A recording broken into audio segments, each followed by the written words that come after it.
என்னோடய பேர் நாகு. எங்களுக்கு 5000 நாங்கள் காலையில் ஏந்தோம், தூங்கி ஏந்து வேலைக்கு போகலான்னு பார்த்தோம். அதிமுககாரங்க எங்களை கூப்பிட்டு இந்தமாதிரி 5000 போட்டுக்கிறேன்னு சொன்னாங்க. நாங்கள் சொன்னேன், நீங்கள் எடுத்துங்க, சந்தோஷம், எங்கள் கட்சியில் நீங்கள் சாப்பிட்டீங்கன்னா நாங்கள் சந்தோஷப்படுவோம், நீங்கள் எடுத்துங்கண்ணா. நாங்கள் மகிழ்ச்சி பட்டோமே இல்லையா, எங்கள் அதிமுககாரங்க தான் ரொம்ப மகிழ்ச்சி பட்டாங்க. எங்கள் அண்ணன் போட்ட 5000க்கு அவர் தெரியாதாலும் நாங்கள் டீ குச்சாவே இருப்போம். அவர் எரிஞ்ச மாரியே இருப்பார், அமையவே மாட்டார். அந்த மாதிரி ஆட்சியில் அவர் தான் கெளிப்பார். ஹலோ கட்சியில் எல்லா சலுகை சேர்ந்துக்கிறாரு, எந்த சலுகையும் அவர் செய்யாதே இல்லை. எல்லா சலுகையுமே சேர்ந்து பஸ்ஸு விட்டுக்கிறாரு, மாதம் 1000 ரூபா போடுறாரு. இப்போது ஒரு ஆளுக்கு 5000 நாடோ ஒரு 50 பேர் கணக்கு போடுங்க, எவ்வளோ ஆகுது? லட்சம் கணக்கில் போட்டுக்கிறாரு. அது என்ன ஆகுது? எங்களுக்கு ரொம்ப நன்றி. இந்த ஆட்சியை நாங்கள் தான் வருவோம், எங்களுக்கு நல்ல நம்பிக்கை இருக்குது. அந்த மோடி ஜாடி இதெல்லாம் வந்தால் உப்பு கொட்டோட உதவ மாட்டார் அவர்.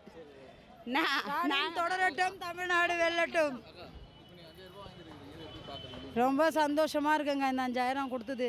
ஏன்னா மாதம் 1000 ரூபா கொடுக்குறதே எங்களுக்கு ரொம்ப சந்தோஷமாக இருக்குது. அது எங்கள் பிள்ளைங்க படிப்புக்கோ இல்லை மற்ற காரியத்துக்கோ நாங்கள் அதை யூஸ் பண்ணுறோம். ஏன்னா ஒரு அண்ணன் தம்பி அக்கா தங்கச்சிங்கெல்லாம் கூட எங்களுக்கு செய்ய மாட்டாங்க இது மாதம் 1000 ரூபா கொடுக்குறது. ஆனால் இவர் மாதம் 1000 ரூபா கொடுக்குறது இல்லாத இந்த வாட்டி காலையில் எழுந்தோன்னே பார்க்கும்போது எங்களுக்கு அதிர்ச்சியாகவே இருந்தது. இது உண்மை தானா இல்லையான்றதே ஒரு இது இல்லாத இருந்தது. ஆனால் மெசேஜை பார்த்தோன்னே தான் தெரிஞ்சது உண்மையாலே தலைவர் 5000 போச்சுக்காக. ரொம்ப சந்தோஷம், ரொம்ப நன்றி தலைவர், கொடான கொடி நன்றி. இதுமே எங்களுக்கு ஒரு இன்ப அதிர்ச்சியாக இருந்தது. நாங்கள் எதிர்பார்க்காத, அதான் சொல்லாததை செய்வார்ன்றாங்க. அது எங்கள் தலைவர் கரெக்டாக நிரூபிச்சிட்டாரு. கண்டிப்பாக எங்கள் தெரு ஃபுல்லாக ரொம்ப இந்த ஊரே சந்தோஷப்பட்டுட்டாங்க. எங்கள் 113வது வட்டம், நாங்கள் தேவராஜன வட்டம். எங்கள் அண்ணன் 7 அண்ணனும் நல்லா செய்கிறாரு. இந்த ஆட்சி அவரும் நல்லா சூப்பராக செய்கிறாரு. மாவட்டம் எங்கள் அண்ணன் நல்லா செய்கிறாரு. இவர் மாவட்டம் பேசுகிறாரு, மாவட்டமும் நல்லா ஹெல்ப் பண்ணுறாரு. எல்லாமே எது சொன்னாலும் அப்புறம் அன்பண்ணனும் நல்லா செய்கிறாங்க. எல்லாருமே எங்களுக்கு நல்லா செய்கிறாங்க. எல்லாம் ஊரில் ஒரு குழா லைனா இல்லை காவா எதாக இருந்தாலும் செய்கிறாங்க. அவங்க நல்லது செய்யும்போது மற்றவங்க சொல்லி என்ன வைப்பது? ஒன்றுமே கிடையாது. கண்டிப்பாக இந்த ஆட்சியும் எங்கள் தலைவர் தான் வருவார், அவர் தான் ஜெயிப்பார். வள்ளூர் கோட்டை புதுப்பிச்சார். அதுக்கப்புறம் இந்த காவா லைனில் வீட்டுக்கு எல்லா வீட்டுக்கும் லைன் கொடுக்குறாங்க. அது தண்ணி வரலைன்னா உடனே ஓடிடுறாங்க.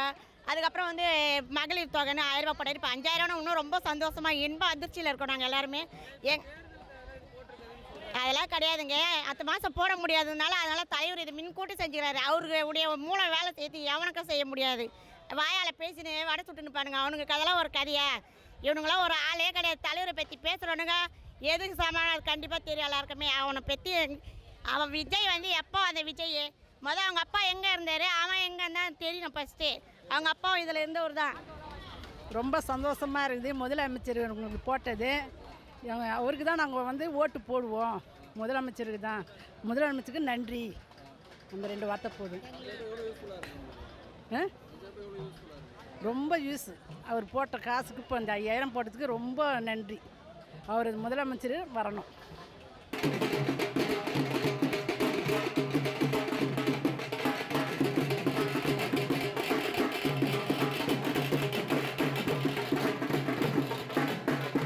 ரொம்ப சந்தோஷமாக இருக்கிறோம். எங்களை பார்த்தாலே தெரியுது.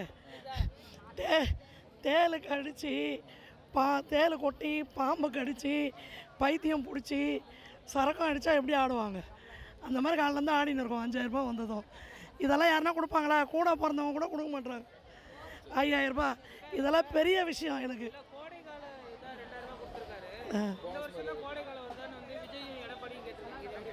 அது நான் எப்படி பார்க்குறேன் தெரியுமா? அவர் தாயானவர், தாயமானவர், எங்களுக்கு சகோதரன். அவர் என்ன நினைக்கிறாரு, இந்த எலெக்ஷனில் நாங்கள் ஐயா திருப்பி ஜெயிச்சிட போகிறாருன்னு இந்த பணத்தையே மகளிர் உரிமை தொகை நிறுத்தணும்னு கோர்ட்டுக்கு போகிறான்னு இருக்காங்க. இப்போ கோர்ட்டெல்லாம் யார்? பாஜகவோட கைப்பாவை தான் கோர்ட்டெல்லாம். உங்களுக்கு தெரியும், சமீபத்தில் அந்த கார்த்திகை தீபம் இதெல்லாம் பார்த்தீங்கல்ல, அந்த மாதிரி. எங்கள் தலைவருக்கு என்ன பயம், இந்த காசை நம்பி தானே நம்ம பிள்ளைங்க நம்ம குடும்பம் இருக்குது. தமிழ்நாடே அவர் குடும்பம் தான், அவர் கட்சியெல்லாம் பார்க்க மாட்டார். தமிழ்நாட்டில் இருக்க ஒரு மகளிரும் அவருக்கு அம்மா, அக்கா, தங்கச்சி, பொண்ணு, புரியுதா? அதனால் இந்த திடீர்னு நின்றுடுச்சுன்னா இவங்க என்ன பண்ணுவாங்க அப்படின்னு சொல்லிட்டு முன்னாடியாக கொடுக்குறாரு.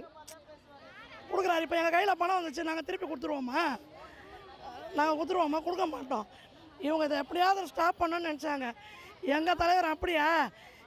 என் ஜனங்களை நான் கஷ்டப்பட விட மாட்டேன், நான் முன்னாடியே கொடுக்குறேன், இப்போ என்ன பண்ணுவேன் அப்படின்னு பண்ணிட்டார். நான் முதல்ல கேட்குறேன், விஜய் கேட்குறானே மூதேவி, முதல்ல அந்த 41 குடும்பத்தை பற்றி அவனை பேச சொல்லுங்க. நான் இருங்க இந்த அவன் கேட்குறானே இந்த வாட்டி தான் கோடை வருதான்னு, இவ்வளோ நாள் எவன் கொடுத்தான் உரிமை தொகை, இந்த வாட்டி தான் உரிமை தொகை வருது, இந்த வாட்டி அது நிற்கக்கூடாதுன்னு அவர் கோடை காசாக கொடுக்குறாரு. நீங்கள் வந்து அது கோடைக்காலம்னு நினைக்கிறீங்க.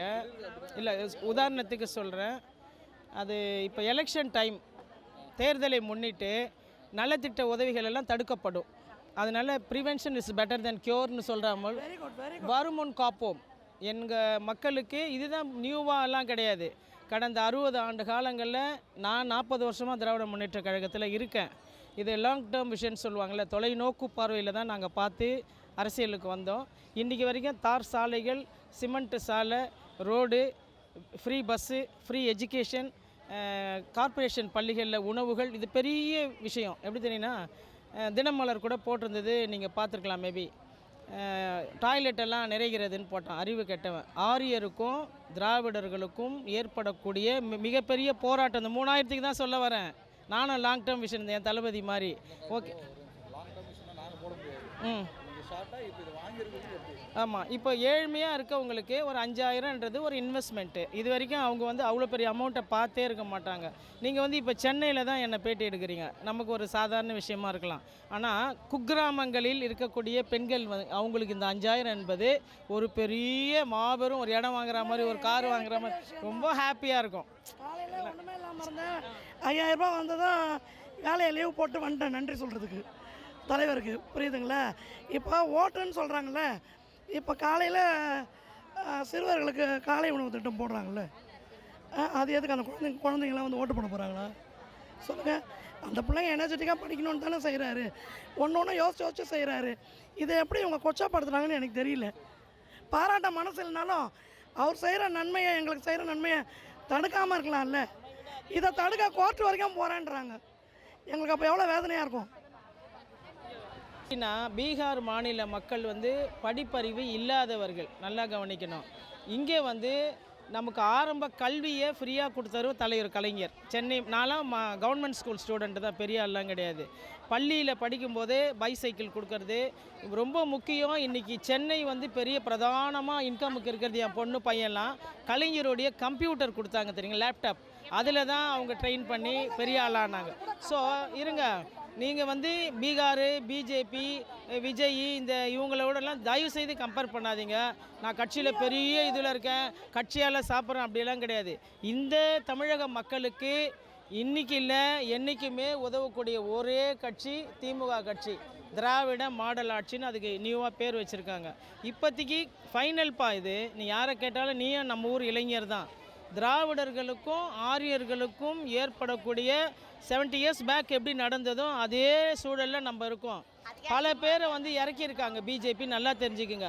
பீகாரில் 10,000 கொடுத்தது ஒன்று அவங்க ஹாப்பியாக கொண்டாடல அப்படின்னா, நாங்கள் அந்த பீகாருக்கு முன்னாடியே இந்த ஆட்சி ஆரம்பித்த உடனே இப்போ 5th இயர் நியர்பை எண்ட் ஆகுதுல்ல, இவ்வளோ நாளைக்கு ஒரு வருஷத்துக்கு 12,000 ரூபா, கரெக்டுங்களா? அப்போ 5 வருஷத்துக்கு எவ்வளோ ஆகுது? ஃப்ரீ பஸ்ஸு, ட்ரீட்மெண்ட்டு ஃப்ரீ, வீட்டுக்கு தேடி வந்து மருத்துவம், வீட்டுக்கு கொண்டு வந்து உணவுகள். இப்போ அந்த அம்மா உணவும் நாங்கள் பேரே மாற்றலை, கவனிச்சிங்களா? அவங்க ஆட்சியாக இருந்தால் மாற்றிருப்பாங்க. அதில் குறிப்பாக எங்கள் ஏரியா, நான் கில்நகர் ஏரியாவில் தான் இருக்கேன், காஸ்ட்லி ஏரியா, அதில் வாட்ச்மேன்களுக்கு கூட உணவு கொண்டு வந்து தராங்க. ஒவ்வொரு மனிதனுக்கும் எல்லாருக்கும் எல்லாம். எங்கள் அம்மா இருக்காங்க, பென்ஷன் 40 ரூபா வாங்கும்போதே எங்கள் குழந்தைங்களுக்கு டிவைட் பண்ணி கொடுப்பாங்க, ஆளுக்கு 10 ரூபான்னு. இப்போ 5,000 ரூபாய் ஒரு பெண், ஒரு குடும்பத்தை, ஒரு ரேஷன் கடைக்கு ஒருத்தருக்கு தானே, அதை வாங்கினா அந்த தாய் உள்ளம் கொண்டவங்க அவங்க குடும்பத்தில் இருக்க எல்லாருக்குமே கொடுப்பாங்க. ஒரு பொங்கல் தீபாவளி மாதிரி.